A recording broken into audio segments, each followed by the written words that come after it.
আজিকালি মানুহবিলাকৰ মাজত বিশেষকৈ শিশুসকলৰ মাজত এই এলাৰ্জিৰ সমস্যা, পেটৰ বিভিন্ন সমস্যা, বিভিন্ন ধৰণৰ অটোইমিউন ডিছঅৰ্ডাৰ, ছালৰ বেমাৰ এইবোৰ বেছিকৈ দেখা দিয়াৰ এটা বহুত ডাঙৰ কাৰণ আপুনি জানেনে?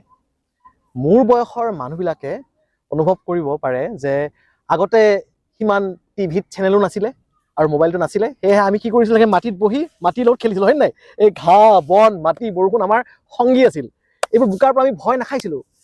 বৰ্তমান সময়ত আমি পিতৃ মাতৃসকলে, অভিভাৱকসকলে শিশুক এই মাটিত নাযাবি, বোকা লাগিব, লেতেৰা লাগিব, পানীত নাযাবি, চৰ্দি হ'ব, কাহ হ'ব, এইবিলাক ভয় খুৱাওঁতে খুৱাওঁতে আমাৰ প্ৰকৃতিৰ লগত টাচ নোহোৱা হৈ গৈছে।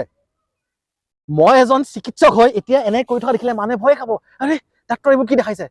বিশ্বাস কৰক, মানৱ জাতিক যদি বচাব লগা যদি আপুনি ভাবিছে যে নহয়, মানৱ জাতি বৰ্তমান এটা বিপদসংকুল অৱস্থাত আছে, বহুত বেমাৰে দেখা দিছে, এই ক'ভিড আহিছে, কিবা আহিছে, বিশ্বাস কৰক, মানৱ জাতিক যদি আমি ৰক্ষা কৰিব লাগে, আমি আকৌ প্ৰকৃতিৰ বুকুলৈ ঘূৰি যাবই লাগিব।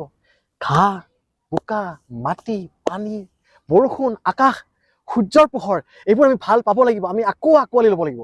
আহকচোন ব্যস্ততাৰ মাজত মাত্ৰ আধা ঘণ্টা সময় বা এঘণ্টা সময় উলিয়াওঁ, নিজেও শিকোঁ, নিজেও আকৌ উভতি যাওঁ প্ৰকৃতিৰ মাজলৈ, আৰু নিজৰ শিশুকো, নিজৰ সন্তানকো আমি শিকাওঁ।